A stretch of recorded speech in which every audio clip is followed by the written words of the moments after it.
today. This is a really exciting event, and one that we felt could not be better timed. So we really thank everyone for taking time out of your day to go ahead and spend the next hour and 15 minutes in great company, and really in confidence as well, and knowing that you're in a safe space. And one of the things that WIIN loves to do is really put together events that are timely and are important to our network members. And so we really thank you for joining us today.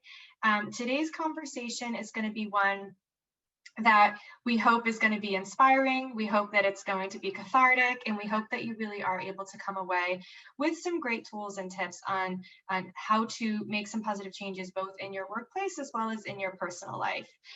For those of you who have not been at a WIIN event before, welcome. We are a volunteer-run DC-based network. We were established at the beginning of 2018, and we're run by a board of 6 volunteers, and we have two founding members that now serve as our advisory board. But really what we do is we focus on creating a network of collaboration, leadership, and creating opportunities for women in the network to really to feel like they are well supported and well networked. One of our most exciting things is that we have a brand new website. It is WIIN-network.org, and we really do hope that you are, .com, and we hope that you're able to join and explore and really do see everything that the network has to offer. Myself, I am Sarah Ebrahimi. I work at the International Finance Corporation as in the Women's Insurance Program, and our co-host for today is Holly Lee, and we are both board members of the WIIN Network. And we are going to be spending today really just exploring how the pandemic is affecting us, both in our professional lives as well as in our personal lives. And this is a topic that emerged because we felt that there were kind of anecdotes bubbling up of how women are being disproportionately impacted by the COVID-19 pandemic, as both in their home lives in terms of work-life responsibilities and boundaries really dissolving, but also in the workplace. Were stories beginning to come out of women leaving the workplace in order to be able to cope with their increased work-life, with their home life responsibilities. But now that we're 6-7 months into the pandemic, we really are starting to see some concrete evidence come out about how women are being impacted in the workforce. And so our goal for today is to have a really open conversation where we're exploring kind of both sides of that, how our personal lives are being impacted, how our professional lives are being impacted, and truly what can be done. So before we get started, I'm going to pass over to Holly, and Holly is going to conduct a poll to get to know a little bit more about who is joining today. Oh, one other, sorry. Many thanks to everyone who did make a donation as part of their ticket purchase for today, because part of self-care and really wanting to make sure that we're taking care of ourselves is, of course, donating and helping those that are less fortunate than us. And so many thanks to those who were able to make a donation to the Loveland Foundation. The Loveland Foundation is one that focuses particularly on making sure that Black women and girls do have access to self-care in the form of access to therapy and to support their mental wellness. So big thank you to everyone that's made a donation, and we know that it will go towards a great cause. Over to you, Holly. Holly, you're on mute. Hi, I'm Holly. Can you hear me now? Yes. Perfect. So I'm the person who is standing between you and the panel. I'm holding 4 questions. First, we want to get to know you a little bit better. Now, raise your hand if you work for a bank. Oops, we're still in the pandemic. So as you can see in the pool, please select the one option that best describes where you work. And we'll have a few minutes to do that.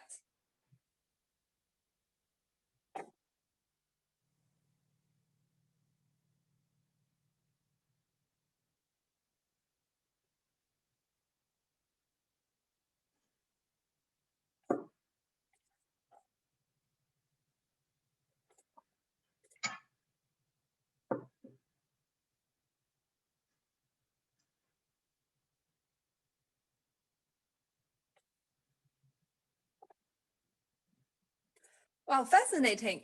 Apparently more than half our participants are from international development funds. So next, let's see what attracts you here. And soon you will, oh, there's some time. I'm going to tell a joke. Oh, no time for jokes. So please pick 1 or 2 answers that best described what attracts you to this webinar.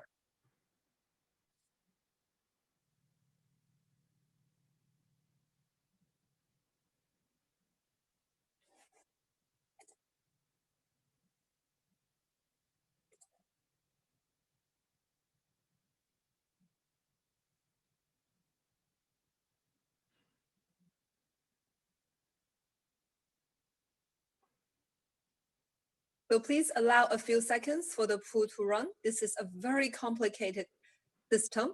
Oh, wow, the reason we are here are very diverse. So one thing I really love about WIIN is that this is a platform to empower women. And I think you will find what you look for here. Now, let's get a little bit more personal. In the next question, please pick up to 3 answers that you related the most at this moment.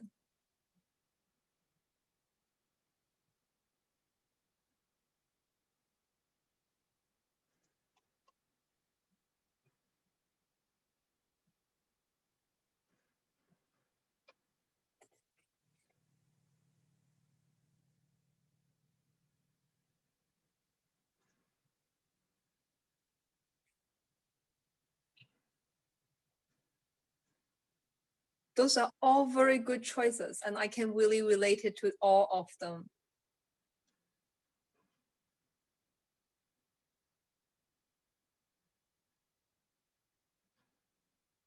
Let's give a few seconds for the system to run. Nice. So even though I'm giving 1,000% of myself, I sometimes feel guilty that I'm not doing enough or should be doing more. Yep. And we are all spending way too much time working, aren't we? So on the other hand, our employers are reaping the benefit of us, the overworked employees. So what are they doing for us? Now, I would like to introduce you to a word cloud survey. In a second, you will see a link in the chat.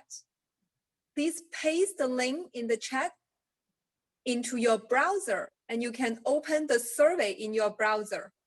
Once open the survey, please type 1 word to describe how you think your employer is responding to the COVID-19 pandemic. The word can be narrative, descriptive, technical, or emotional. Your choice. And once you enter 1 word, you hit enter, and you can submit more words. Please do keep submitting. As you type and share, the cloud will grow, as you see. One little request, please do keep the cloud PG-13, as we are hoping to share it on our website. I am going to do it.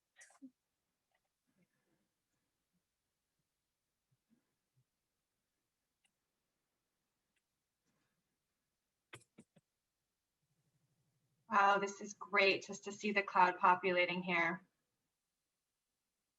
And we can also see some emergent themes. People are saying it again and again, and a lot of them are positive. This is wonderful to see. Yeah.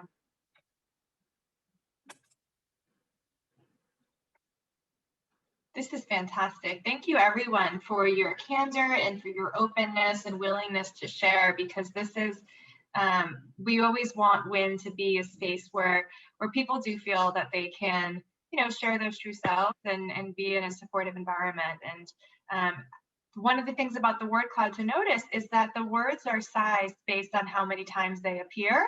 So I love to see that the words supportive and thoughtful are 2 of the big ones that we see there, as well as delayed, which is perhaps kind of the sentiment behind a lot of what we may be feeling. And that delay and them trying to be responsive is really difficult to balance. So we're glad that we have a great panel of speakers today that are going to help us learn a little bit more, as well as navigate.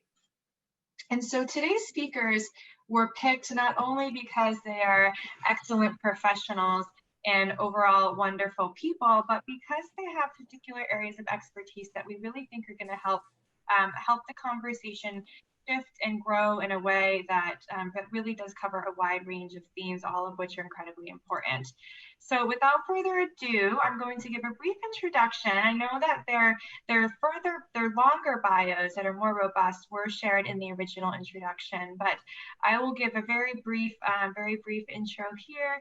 First and foremost, we have our moderator for today, which is Miss Lisa Grammer. Lisa is the corporate controller at Capital Impact Partners, and Capital Impact Partners has really been doing a fantastic job of really supporting and creating an atmosphere where employees do feel like they are able to take control and be full expressions of themselves, both at home and in the workplace. And really what we've observed through conversations with various board members that work there, as well as Lisa herself, is that they really are a best practice and a great example of what can be done to support employees this time. Ms. Caroline Walsh, she's a lead researcher at Gartner, and Gartner has recently done great work in examining kind of the workplace medium and longer term impacts of not only how workplace demographics are shifting as a result of COVID-19, but how this is impacting women's ability to remain in the workforce, as well as accelerate their careers in the workforce. So Caroline is going to be an immense resource, and we encourage people to ask questions and to really take advantage of her being in the room, because she really is a wealth of knowledge. And then last but not least, Andrea Longton, who is with the Opportunity Finance Network. Andrea is a veteran of having served on the Women Impact Investing Network board. And so Andrea, welcome back to WIIN. It's always a pleasure to be able to host you. And Andrea has been, she's an excellent person to follow on LinkedIn just for industry news, but she's also really emerged as a strong voice of how boundaries between work and home life really have been disintegrating during this time, as she, as you can see, is in a very senior position, but also is the mother of three children under the age of 5. So Andrea has also been providing a lot of great resources and information via her LinkedIn in terms of who can serve as resources and what can be done to support ourselves and each other during this time. So without further ado, I pass over to Lisa and look forward to a great conversation. And of course, keep questions coming in through the chat. We do have a designated Q&A at the end, but we encourage you to share your feedback, share your comments, your personal anecdotes, and of course, your questions as they emerge. So over to you, Lisa, Caroline, and Andrea. Great. Thank you so much, Sarah and Holly, and just welcome everybody. We're so happy to see so many folks that have agreed to participate, because I think this topic definitely resonates with a lot of folks. So I really do view this not necessarily just as a webinar, but more about as a conversation. So that we can continue to keep the dialogue going and continue to support one another during this very difficult time. So, I mean, just as Sarah mentioned earlier, she and the WIIN board have been very supportive, so I want to thank you all for that. I am Lisa Grammer. As you can see, I'm the corporate controller for Capital Impact Partners, and we will talk through about some of the areas where I feel that Capital Impact definitely has been a best practice provider. But I think what I would like to do now is transition to and ask some first questions to Andrea Longton, who actually, Andrea and I have history together. She and I worked together at Capital Impact Partners several years ago. And so I'd like to, hear from Andrea kind of what she sees, some of her anecdotes, some suggestions that she's had to help her promote her wellness during this time, as everyone is feeling overwhelmed and is in need of some suggestions and support. So Andrea, I'll turn it over to you. Thank you. And thank you to echo Lisa's gratitude earlier. Really appreciate when not only recognizing that this is an area where a lot of women and men, everyone is really wrestling with right now, work-life balance and how to promote wellness. mental health during the pandemic, as we are seeing so much workload, but also positive impacts as we are mostly in the impact investing field. As a very brief elevator speech, my name is Andrea Longton. I work at WIIN, which is the national network of CDFIs, Community Development Financial Institutions, Capital Impact Partners. My former workplace family is a CDFI. And I used to sit right next to Lisa, so I'm thrilled to be on this panel with her today. My job at WIIN is to bring money in the back door of CDFIs so that they can lend it out the front door. But shifting into our topic today, when I think about women in the workforce and what's happening during this work from home period, I see so many women leaving the workforce, just be staying home and watching their kids, supervising their children during virtual school. And that childcare and supervising children and making sure everybody ends up at the end of the day with 2 arms and 2 legs is a full-time job. And it's really hard to balance the two. And especially in impact investing to me, which is, an opportunity for women to be leaders. We've been leaders in the impact investing field for a long time. I really am hoping that women are able to stay in, and that it's a tough area right now. But my background, whenever I was first asked to be a part of this panel, was thinking about why it's so important to see other women in your companies, to sit next to people like Lisa. And the first story that I thought of, and to put Lisa on the spot, is whenever I had first joined Capital Impact Partners and was in my mid-20s and faced something that I had no idea how to handle. I didn't know how to balance work life. I didn't know how to get something that I had no idea. And so I was upset. I was visibly upset, and Lisa saw me. It was my first week on the job. She barely knew me. She'd introduced herself, but I sat next to her, and she said, "Come on, let's go talk about it. Let's go figure this out together." And she took me downstairs to a yogurt shop across the way and just sat and helped me figure it out, because she saw that I was really struggling with how to deal with something that I was totally clueless about.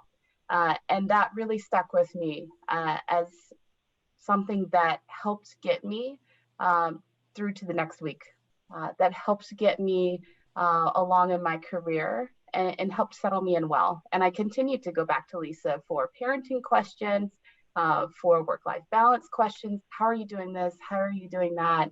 And I really appreciate Lisa for her mentorship and helping me figure out the ropes for how to be a working professional who happens to have children. So that, to me, in a nutshell, why it's so important to keep women in the workforce is that as we continue on in our careers, to be able to have the women around us that we can lean on, that we can look up to, that we can keep moving forward. And I know it's a tough time right now. And so I'm thrilled to be able to share what's worked for me, and also to hear from you and our audience what's worked for you.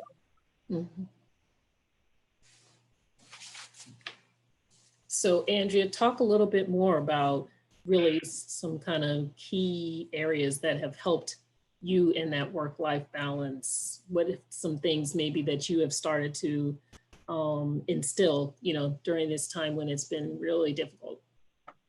So for me, pre-COVID, I really cultivated work-life boundaries, and I protected them, where I would get my kids up in the morning, I would get everybody out the door, get everyone settled, and then jump on the metro. And I had 30 minutes to either meditate or read the news or catch up on writing or catch up on work for the day, go through emails, just that transitional period. Worked at my desk.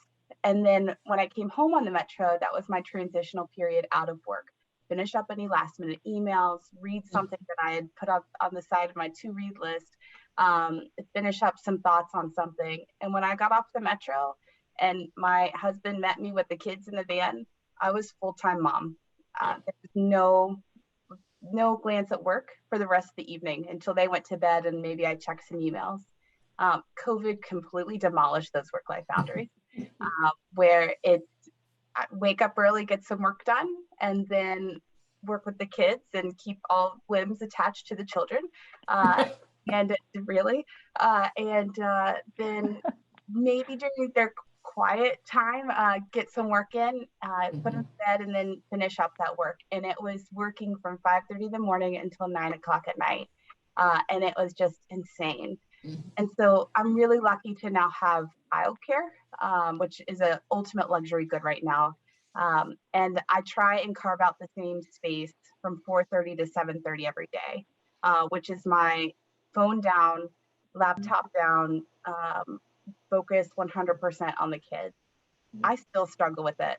I'm still like in the middle of something at work, 4:30 hits, and I have to like put my phone down and close the laptop. I don't have that transitional period anymore.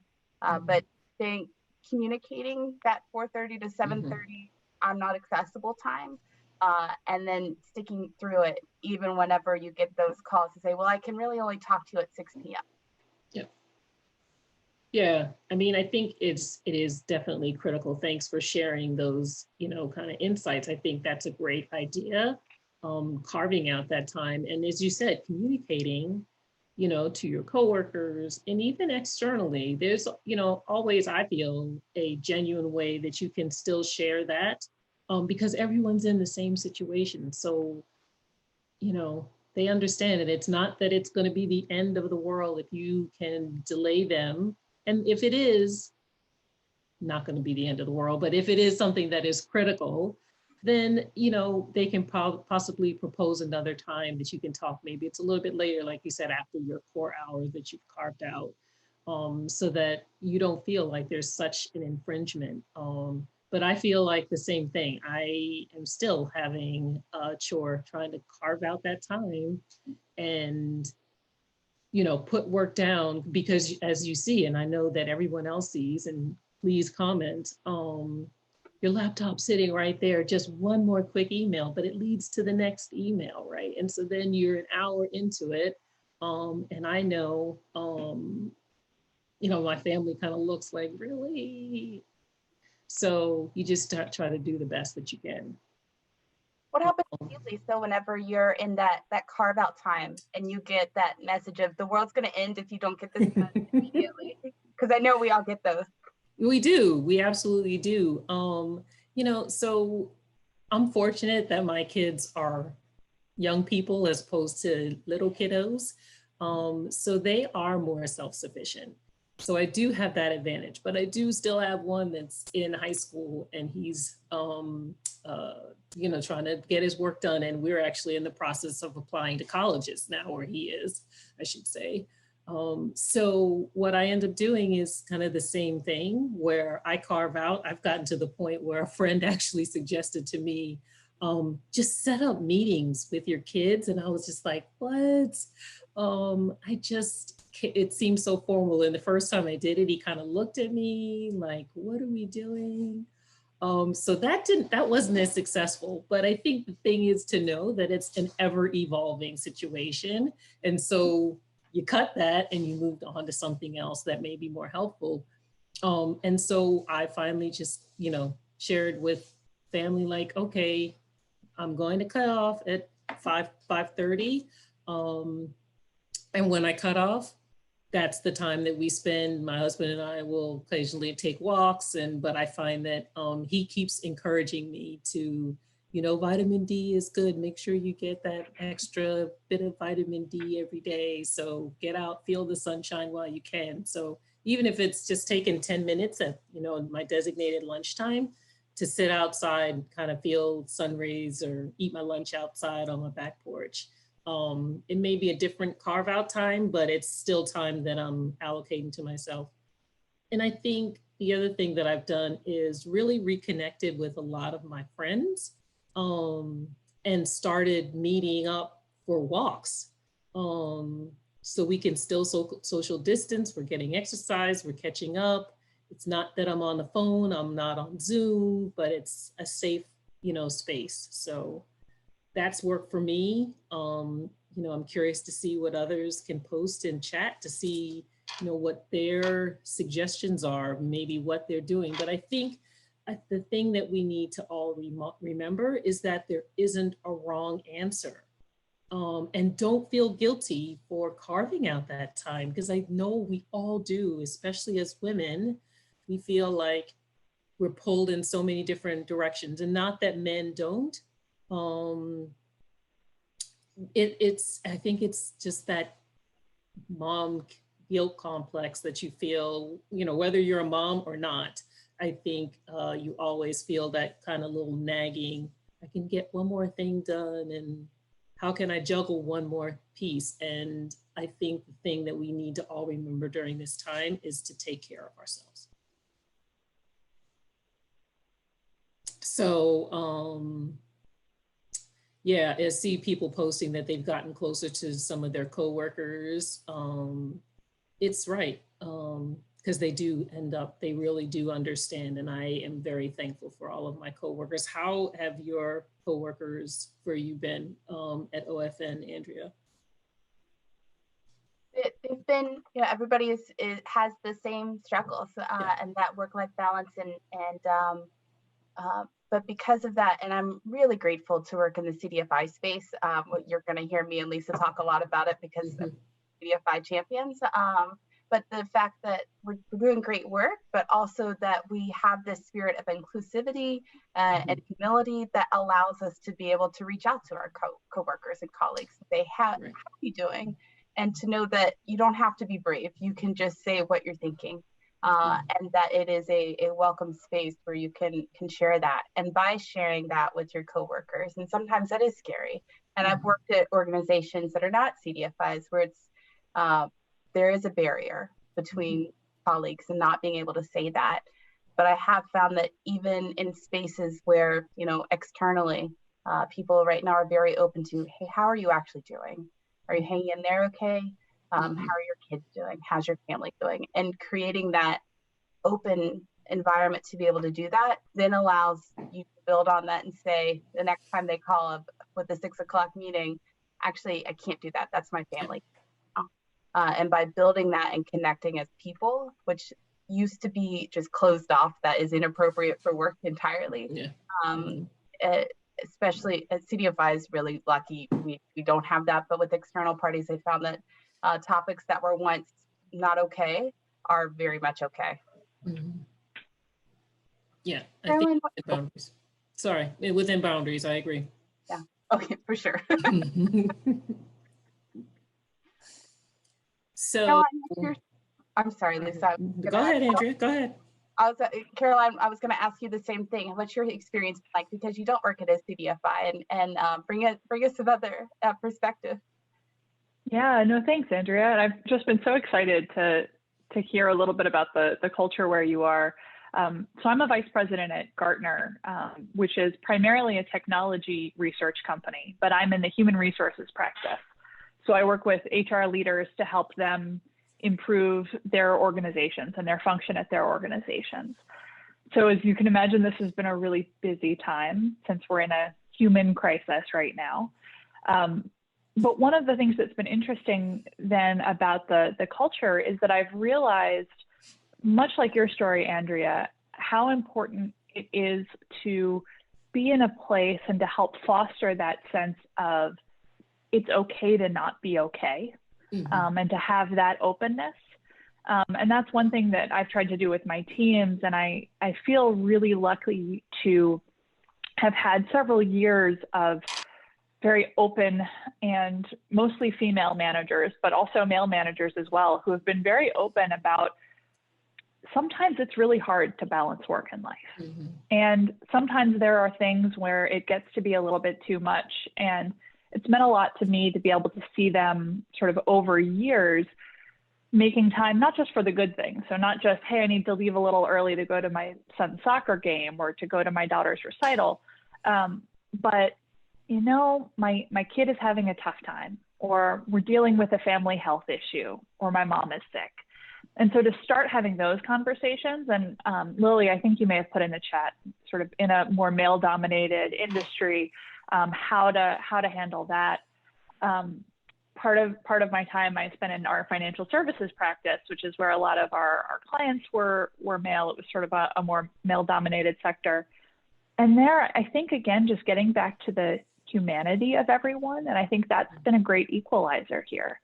And so remembering that everyone who's in this, whether they're expressing it or not, everyone is worried about a parent or a cousin, or a child or a friend. And so everyone has a level of worry, and it's really just about how they're expressing that. And so that's what we've tried to do on the team, is to try and just really make it okay to say, I'm having a day that's not great. We actually call them sometimes danger days, when you're having those days that are overwhelming and you feel like, you know what, something might slip because I'm not 100% ready right now. I'll tell my team, I'm having a danger day, so I'm going to take an extra minute before I send this email because I might need it. So that's helped a little bit with sort of getting that message across to people at work. Caroline, I love that. I might have to use that danger day. So if I please take it and use it from you, I appreciate it. Yeah, because you're right. We all do feel that way. And it is concerning and stressful, but as we know, we will all make it through. We just have to take it like 1 minute at a time and acknowledge and understand that everyone is going through different components, and just meet everyone where they are and continue to communicate.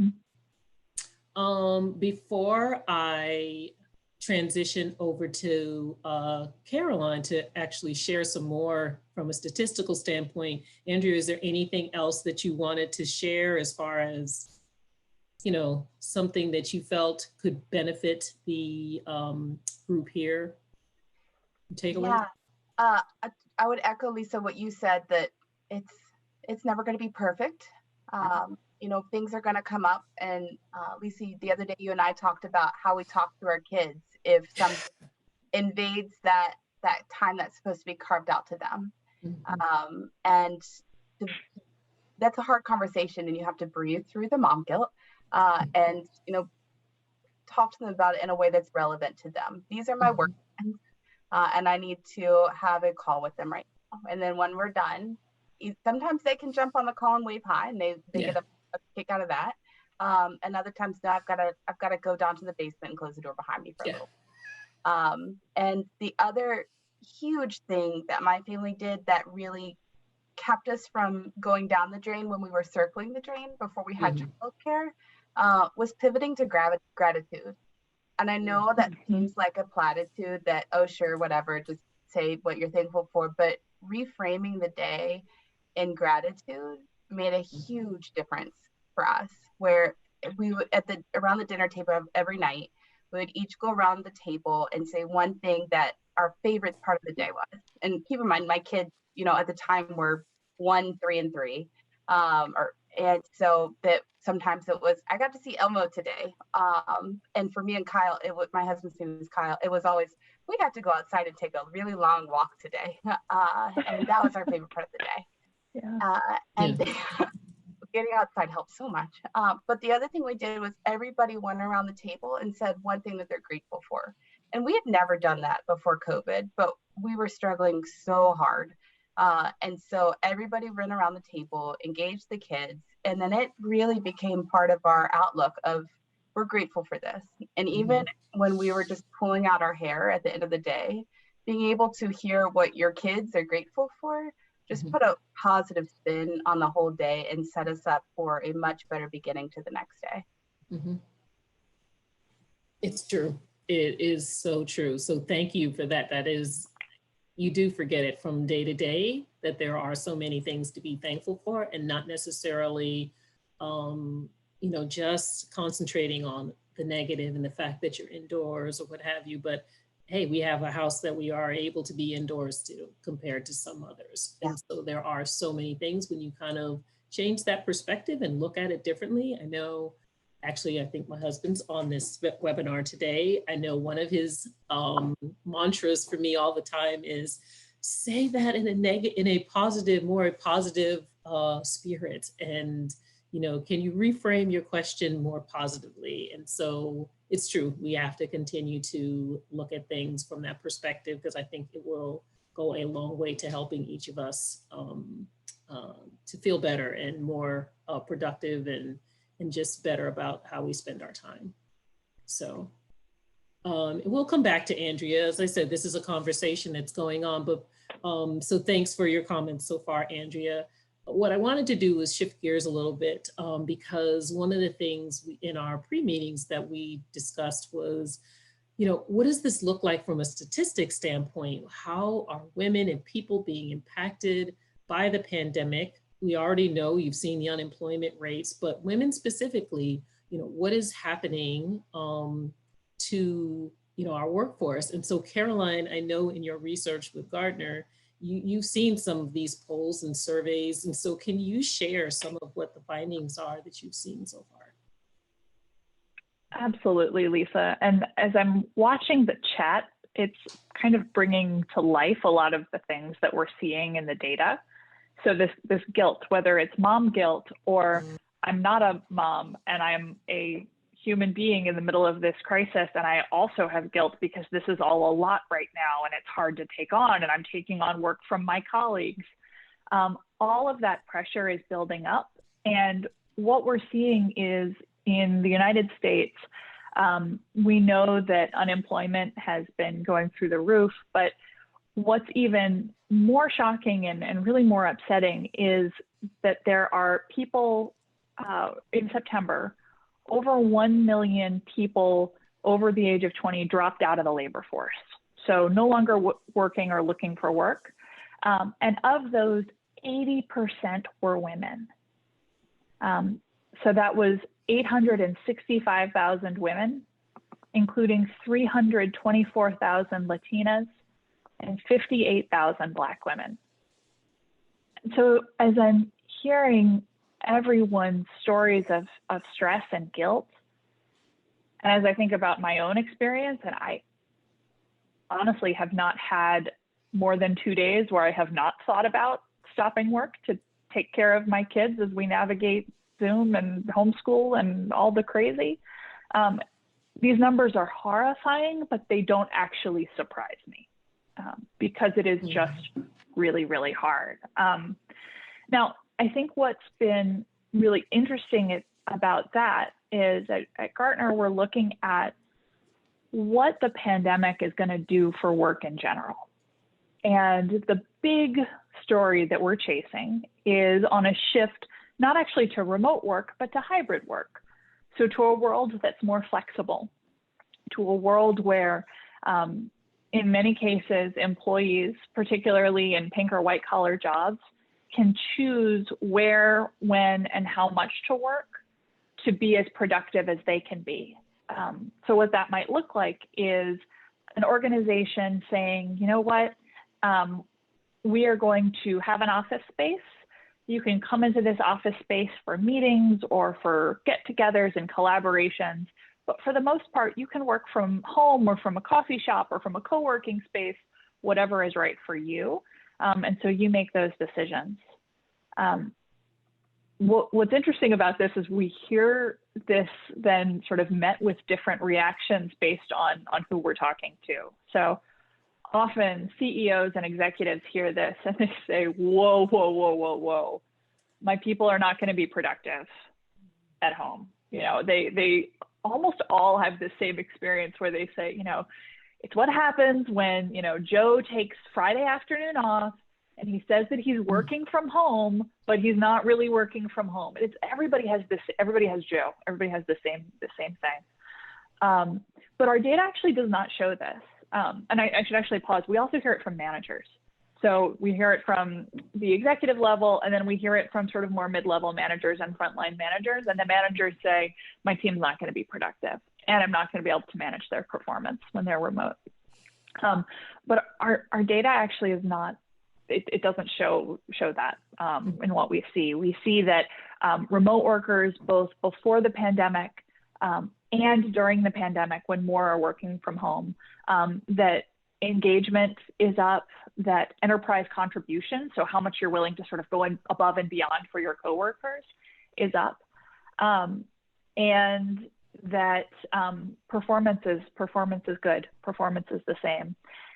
What's in trouble is well-being, and we see that in terms of burnout. We see people being overloaded, and we see them leaving. So we see people who are working remote being more likely to leave the organization. Mm-hmm. So we're in this place where we're seeing this workforce change. So we're seeing women leaving the workforce in droves. Mm-hmm. And then we're seeing a shift in the way that work gets done. And so that gets to a really strange place where we think about, if these women, if we can get these women back into the workforce, it's going to look really different than when they left. Yeah. And that's sort of a scary moment. Yeah. It's interesting. And so I wonder, not only, I got a couple of questions that are racing through my head, and I'm getting questions through that I think also tie in. And so while I hear you saying, you know, we have this large group of women who are leaving, you know, there's still, and that's unfortunate. It's very unfortunate. What are we seeing, or are we seeing anything for the women who are remaining in the workforce? How are they faring? What are they doing? And then secondarily, and this can be both for you and for Andrea, you know, how do we engage, you know, from senior management, kind of to your point about, the naysayers that working remotely is not productive? How do you speak to that senior management team? What are some just suggestions that either you or Andrea have so that our viewers here can better talk to their senior management team about, yes, I am engaged. Yes, I am getting my work done. You know, how do we get them to make that shift that this is still a productive work environment? So Carol, I'll defer to you first and then to Andrea if you have time. For the women who are in the workforce, we see a mixed picture. We see, again, a lot of what we're hearing in this conversation. We hear engagement, we hear energy, we hear optimism, but we also do see people leaving. And so we see that engagement, that optimism, that energy may be coming at the expense of burnout. The piece around sort of what to say and then what's happening is also something to keep an eye on. And one thing that I think is worth talking, just sort of being aware of in general, is there is this one other piece that we're seeing around managers and performance bias. We know that managers, regardless of whether the manager is in the office or out of the office, tends to think that people who work in the traditional office are better performers, and that people who work in the office, the traditional office, are more likely to get promoted than people who are working remotely. And we know, again, our data says this is not true. So we know that productivity is fine from home, fine or better from home. We know that performance is fine or better, but we see that bias. And so I think what is important is, and somebody mentioned Microsoft, Sarah mentioned Microsoft, so announcing to be remote forever. In some ways, that's a safer bet for an organization, right? Because it presents an equal playing field where everyone's remote. So everyone's having the same kinds of challenges, and performance measurement, productivity measurement is going to look the same. Where things get really complicated and where we don't have any perfect answers yet are looking at people who are sometimes in the office, sometimes out of the office, and where the workforce is split up. When that happens, what we're recommending organizations work with their managers on is managing to outcomes instead of activities. I heard some actually kind of, please tell me in the chat if you had this experience, but some kind of horrifying stories from the beginning of the pandemic where some of my friends, even their organizations would have them be on Zoom on camera all day so that their managers would know they were working. And at one point, one friend told me that they all had their sound on too, and it was a cacophony. It was crazy, and one would get up to go to the bathroom, and it was just a mess. And So what we're telling people is don't watch people's activities. You don't need to do that. If people were performing in the office, they're probably performing at home. And if they weren't performing in the office, they're probably not performing at home. So instead, measure the outcome. So as you're setting your performance goals for the next year, think about what are the things we need to achieve, and then how can you help them achieve those things. But tracking work, and somebody else put in the chat, the 9 to 5 is no longer, you know, tracking hours, tracking work is just less practical in this hybrid world. But Andrea, I'd love to hear some of your experience and advice on this too. I know you have some of the real world of advice of handling people in sort of different places, both managing up and managing across and managing down. It's a complicated web. Yeah, I again think of the differences in working in the CFI culture versus other cultures. So in other cultures, I once worked for a firm, a consulting firm, where your butt needs to be in the seat. That's all there is to it. And it was during President Obama's second inauguration, and it was a holiday in DC, and the office is based in DC, and they said, fine, work from home. But they were on Skype all day long, and I would get calls from my from really senior leaders via Skype, and it was clear that it was just, I'm just making sure you're in your seat working. And you're just like, okay. And then I looked at a consulting firm to Capital Impact, and the message was very clear, like, I don't care when you're here, when you're not here, as long as you get the work done. And as long as you're acting in a professional manner, that is an excellent brand ambassador to Capital Impact and to the CDFI industry. And I'm just going to say that because Lisa and Natalie, both of two of my former bosses, are on this. Your mouth. That's the message that I got. Yeah. No, I mean, it's true. I mean, you know, for this call, I kind of jotted down some things that I thought were so helpful. And I think, as you said, I know that it's common practice for Capital Impact partners, and as you said, Andrea, for other CDFIs. But, you know, we initiated well before the pandemic a telecommuting policy, which already allowed people and staff members, as long as you met, you know, I think it's a 1 year working for the organization. Once you pass that kind of period of time, then you would be eligible as long as your manager approved it. And it normally wasn't a problem unless you had a job where you were required to maybe answer the front door, which in fact you can't do at home, you know, front door of the office. But in most cases, people were allowed to work from home, you know, 1, sometimes 2 days a week anyway. And so when we transitioned through the pandemic to everyone working remotely, I actually, and I've said to you all, I kind of took it for granted that it was a much smoother transition. And I saw that on some of the word cloud that people posted, you know, that it was supportive, or some of the different words folks used about their organizations. And it's not until I hear others, you know, talk about their experience and their transition that their phone service wasn't even working, and they were 2 or 3 months into working in the pandemic. And I thought, wow, I really am grateful, going back to our gratitude, for the fact that Capital Impact was very well prepared. One, with the telecommute policy that allowed you that time away from the office to work from home. And if it, you know, you use it as you needed to, whether it was reading through documents or what have you. So it's been very, very helpful. So Can I do one? Lisa, I'm sorry. Carolyn, you also asked, you know, how do you communicate to senior managers? And that's really hard. That can be really intimidating, and especially because they control what your salary looks like. Yeah. Control whether or not you keep your job if there's a really tough decision in the future.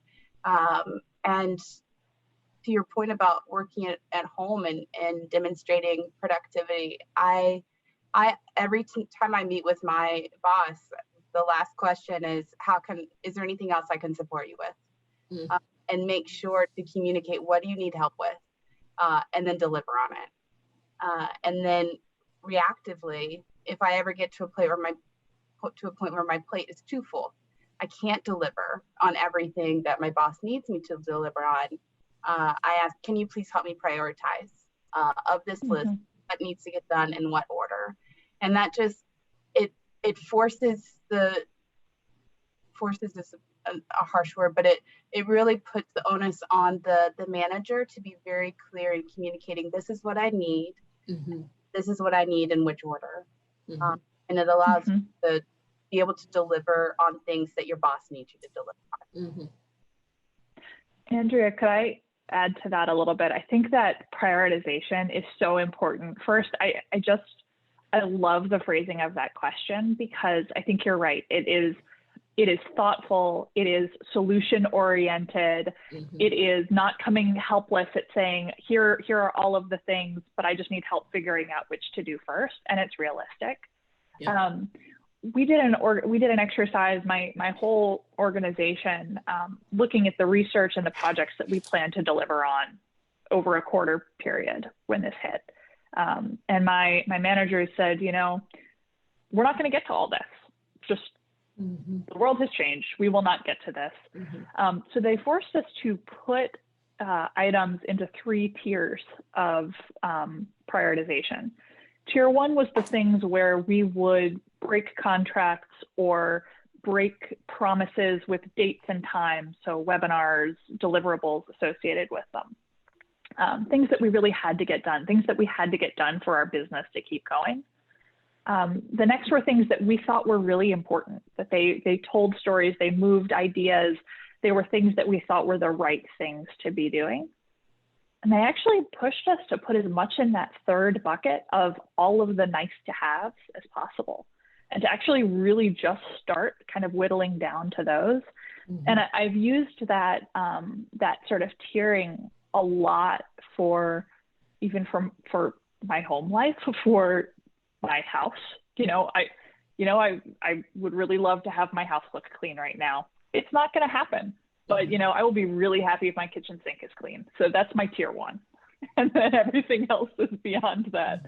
And that's just been a way of kind of helping to put things into doable buckets. It's been really helpful for me in all aspects of life, even though it's really easy. I think that's a great suggestion, Caroline, because so many times you have this overwhelming kind of list of things to do, whether it's for work or from a professional perspective, and helping to kind of break that down and provide it into that tiered perspective, I think will help a lot of us to be able to make things more manageable. So I know that they have requested any questions from the panel, from anyone that's attending, to see if there's anything else that people would like to chat with before we kind of go into some thoughts as far as from an individual perspective for Andrea, Caroline, and even myself. And from as a manager's perspective, things that we have kind of put in place to try to help us through making this, as well as we can, considering the conditions. So I'll go to Andrea first. Do you have any things from an individual perspective, whether it's from a personal perspective, you talked about carving out time, some things that you've kind of put in place that have been beneficial to you? Carving out time has been the biggest thing. And also I do have a spouse. And so often I will focus on my kids and make sure that they all have their arms and legs at the end of the day, which is a bigger challenge than it should be. But also making sure to make time for my spouse and to have even 15 minutes a day where it's just the 2 of us talking to each other. And sometimes that 15 minutes is really hard to bring in, but to make sure and to prioritize those things that are important and to carve out the space. And it may not be your spouse in that situation. It might be a parent. It might be your best friend. It might be whoever, of just making sure that, as going back to one of the poll questions, as you're working like crazy and feeling like you're still not doing enough, to make sure that you are carving out time for relationships in your life. Yep. Because life is all about relationships, and Mhm. relationships are a bigger determinant of happiness than your work will ever be. Yep. Completely agree. Very well said, Andrea. Anything from you, Caroline? Yeah, I really second that. And, you know, I was having a lot of trouble prioritizing all of those things, especially earlier on in the pandemic. And so I started during the pandemic seeing a virtual therapist. And I was initially really not sure if sort of having those kinds of intimate conversations virtually would be okay. And I know that everybody's different, but for me, that's been a really big help as well, to get that check and to get that support. And then also just, again, back to the idea of gratitude, trying to remember that there are so many hard things about where we are, but there are also some really wonderful things. You know, my kids play together now better some days, not all days, than before. They're closer. And, you know, as a family, we've baked a lot of bread and we've done a lot of Legos. So we get to do a lot of really fun things, even in the midst of the crazy that maybe we wouldn't have stopped to do before. Yeah. What about you, Lisa? What's been helpful for you? Yeah, so all of what you both have shared, I think have been helpful for us, is that carving out the time and prioritizing. But I think in addition to that, you know, to me, and like I said earlier, exercising has been kind of my thing, that I've found that I've been exercising more, in different ways of exercising. So sometimes, as I said, my husband and I take a walk around the neighborhood, or I meet some girlfriends and take a walk, or my mom, take a walk with her. But along similar lines for me also is, I've noticed that my kids actually are cooking. They're both driving. And so they'll, not great. For the rest of, but let me add the caveat that it's not for the entire family in all cases. But, you know, just being more independent. I mean, just as this call was starting, one of my sons came down, and I had already said to him, like, can you try to keep it to a minimum around 12? Because I know that's your lunchtime, but I'm on a call and office is right off of the kitchen. So he, of course, had to walk right in front of my monitor with funny faces as the call was going on. You know, it adds that kind of levity that you just can't take life too seriously. You just got to remember to just continue and remember to laugh. And so I've also been finding things, travel or home repair, things of that nature, to try to keep well, etc. So, yeah. And I actually have gotten a few other questions, so I'm gonna kind of parlay that so we don't run out of time. And I think they are actually great questions. One specifically where some of the folks have asked, you know, maybe what can our partners or our spouses or colleagues do to help better support some of the women either that they work with or that are their family members, etc. Do you guys have any suggestions or thoughts? I can start if you don't have any. I see a little hesitation, and I will tell you that just little things, you know, I will say that my husband and I have two sons, just doing things around the house, as far as where you, Caroline, was talking about, the house is not getting as clean as I want. Little things where they are, you know, making sure that their laundry is clean, or just cooking. Like, I haven't cooked, honestly, for the family. My husband's been cooking, grocery shopping, which he would do some before, but now he has been really, because we're all home, able to do that more. And it's, you know, so helpful that that's one less thing on my plate. So I'd love to hear what you guys can share that your spouses or male coworkers can help other women with. Yeah, I think oh no, sorry, Andrea, go ahead. No, you go ahead, Caroline. I was going to say that I think that my husband he's always been a great, my kids are little too, they're 6 and 3. So, and he's always been really sort of playful, and he's been, sort of that, we felt very equal in terms of all the childcare responsibilities.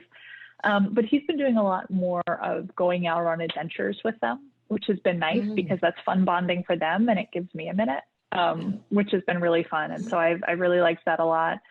And then I think in terms of male coworkers, this gets to a question earlier in the chat about just sort of how do we, I think that anything that a male coworker can do to acknowledge that these are strange circumstances and that everyone is dealing with them differently. And a lot of the men that I've worked with over the years, it may not be their natural reaction to bring that sort of personal side of things into the workplace. My husband says that even for him, that makes him a little bit uncomfortable sometimes. But I think anytime a male coworker can say, my parents, or I miss that I'm not able to go see my parents right now, or my sister's struggling, or I'm struggling. Anytime they can normalize that and bring that into the conversation, I think it's really valuable for not just women, but also men in the workplace who are going through that too. Yeah. I'm trying to think through, I'm trying to take myself out of the CDFI culture, because I am used to working with really supportive people who will almost take on too much on their plate to remove something from yours.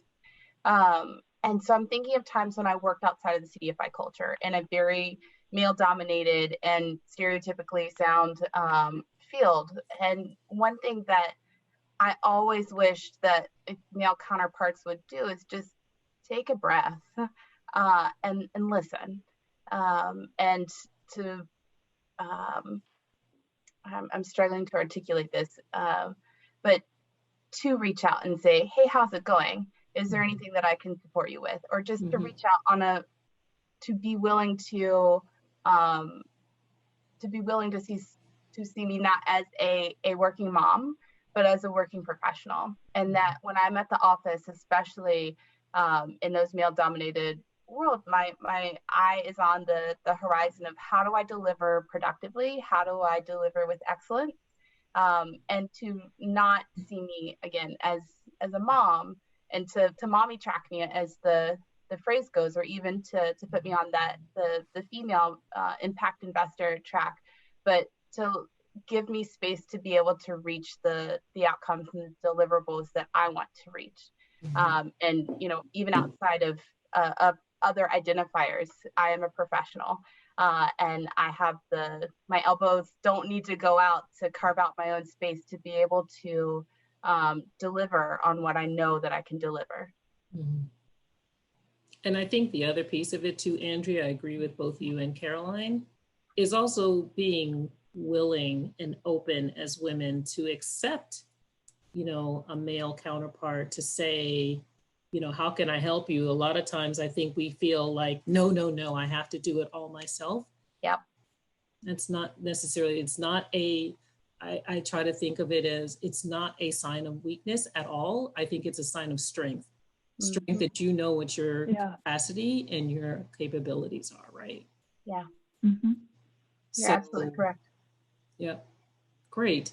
So Caroline, everyone seems to be really intrigued, and unfortunately it's shocking, some of the data that you shared. Just kind of circling back to that, some folks had comments about, what is Gartner seeing as far as the rest of the workforce for the rest of the year and even into next year? And are we expecting to see any more females leaving industries? And then what are organizations, what are they doing to try to retain some of the talent that they do have during this time? Yeah, Gartner doesn't have any projections sort of about where women are going to be, but just from my own observations of the past couple of months, I would expect that the numbers are still probably not going to be good for October. and hopefully they'll begin to turn around as the pandemic gets under control. I think in terms of what organizations can do, there are things that managers can do at any organization, and then there are things that some of the best organizations that we're working with are doing. What managers can do is, I think one really important piece is actually keeping in mind that we see that people who are working remote tend to get more negative feedback than positive feedback, regardless of performance. So even good performers, managers are quicker to call out, hey, you didn't get me that report. Hey, you didn't finish this completely. Hey, this wasn't as good as your peers. And that's really damaging. And I think that a lot of that negative feedback is really hard. It's hard for women and men, but often feedback is hard. So what we recommend that managers do just in general as they're looking at remote workers is to remember to keep that balance of feedback and to remember to lead with the positive. Then the piece for organizations as a whole is thinking about flexibility. We've talked a lot about this. We've talked about the 9 to 5, and Lisa, you shared that you transitioned so well because you had a flexible approach in place to begin with. And we've seen this at a lot of organizations. And so the more comfortable organizations can get by leading with radical flexibility in terms of when work gets done and how work gets done and where, of course, that's going to help women and men make those choices, but then also supporting them. So not expecting that flexibility will lead to you're working for 24 hours a day. There still need to be expectations set by that, you will stop working at some point. You can just get it done when you need to. Okay. Thank you so much, both Andrea and Caroline. And so as we get closer doing a time check, do you all have any kind of final takeaways, like thoughts, comments? I know people have been commenting even about the impact investing in sector, the impact of the pandemic and some of these promoting wellness in there. Any just kind of closing remarks or takeaways that both of you would like to share, and then I can wrap up at the end? I'll circle back to something that I said at the beginning, but I don't, I'm going to try and articulate it again after we've had our conversation. But just circling back to impact investing industry, and that impact investing has been dominated by women. It is much more likely that an impact investing department will be headed by a woman than any other department, any other revenue-based department in that an institution.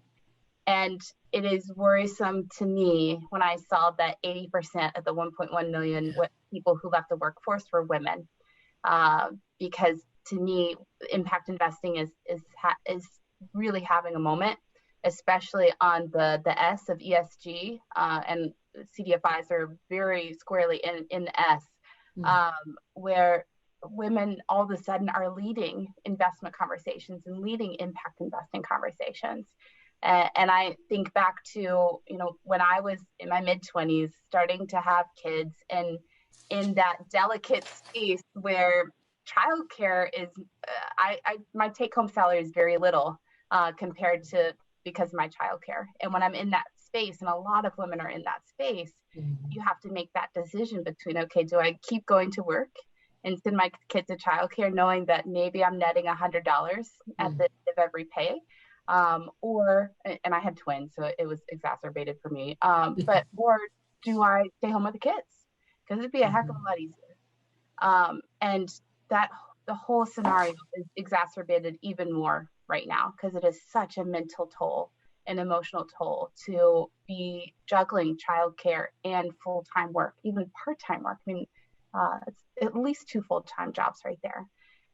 And so it is hugely important to be able to look around and see other women, for new women entering the field, that they have their own Lisa Grammer, that they can go to and say, how do you manage through this?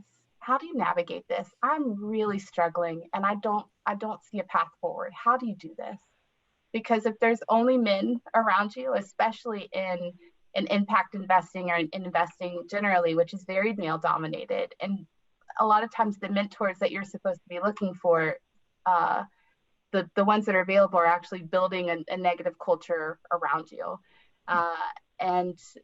So to keep having women around you to be those sponsors, to be those mentors is hugely important. And that's why I was horrified by the numbers of women leading, is that if all the women around us are leaving, who's going to be there to throw their arms out and say, keep coming, you can do this, just one foot in front of the other, I'll show you where the footholds are. That's why I was really excited to be part of this panel, to keep encouraging other people, you can do this. WIIN is a great place to find those mentors and that network of women who've been there before you and can show you the direction to walk. Andrea, I think that's beautiful. And just one really quick piece to add, I agree with everything that you've said. I think also in addition to keeping women in the workforce, I think we also have to think about how we welcome women back in. So as we look for people who are re-entering the workforce, who have had non-traditional careers, who have had non-linear careers, who have had pauses and blank spaces, how can we think a little bit more creatively about what skills they might have? People who have taken a break during this period, not a break, who've decided to work on an unpaid job for this period. What are the skills they have that can be of value to an organization that may not look the same as somebody who didn't take an unpaid break during this period? Thank you, ladies, so much. I appreciate your wealth of knowledge. And I think my final word is just be brave, right? Use this as your brave space to share how you're feeling. These are your strengths. You know what you're capable of doing. We know what you're capable of doing. And for those who are interested in being mentors, reach out to that next generation and say, how can I help you? It's a simple question, but you also, again, have to be willing to accept that response and then that assistance. So WIIN and Sarah, Holly, all of the rest of the board, Jessel, thank you guys so much for providing this opportunity. I'm going to turn it back over to you guys. Thank you so much, Andrea, Caroline, and Lisa. I know I speak on behalf of everyone that participated when I said that this was everything that I hope for the event and more. It was very informative, very inclusive, and very cathartic. And I came away with really appreciating the honest conversation. And we'd love to close out similar to the way that we started. If everyone would be able to click the link again in your chat and access the word cloud, it would really be great to just take a moment to reconnect and ask ourselves, now, how are we, after listening to this conversation, combined with our personal experiences, what's the one word you would share to help each other get through this pandemic? We'll just end with this, as well as just our gratitude. I think gratitude. I'm not participating in the word cloud, but if I was, gratitude would be my word that I would put up there. And I think that was definitely a theme to today's conversation. And really warm thank you from everyone that's part of the WIIN community. For those that haven't joined the event before, we hope that you'll join our LinkedIn community as well as visit our website. And we would be really grateful if everyone would be able to take a few minutes just to share your feedback through the SurveyMonkey link that was shared in the chat there. We want to make sure that we continue to put on high quality events that really do resonate with our membership, and your feedback is valuable in helping us make sure that we do that. So yeah, I'm just going to read through the chat here. Yeah, gratitude, love, patience, connections. Yeah, WIIN is a connecting place. This idea of sisterhood. Yeah. This is just wonderful. So, but on behalf of the entire WIIN board, thank you everyone for your active participation, for your great comments. here's our contact information that's shown on the PowerPoint slide. Big thank you to the WIIN board members, Lily, Jessel, Renee, Laura, Camille, Holly, Lily, and Bava, as well as our co-founders, Deepa and Ranjani. And then we invite you to stay connected to us. Visit the website, and we look forward to one day hopefully being able to connect in person again. And Andrea, Caroline, and Lisa, big virtual round of applause. I wish we could have done this in person, but the second best is getting to spend the last hour and 15 minutes together. So I wish everyone a great rest of your day, and we look forward to reconnecting soon. And please fill out the survey. Thank you so much for joining us. Thank you. Take good care. Thank you. Take care.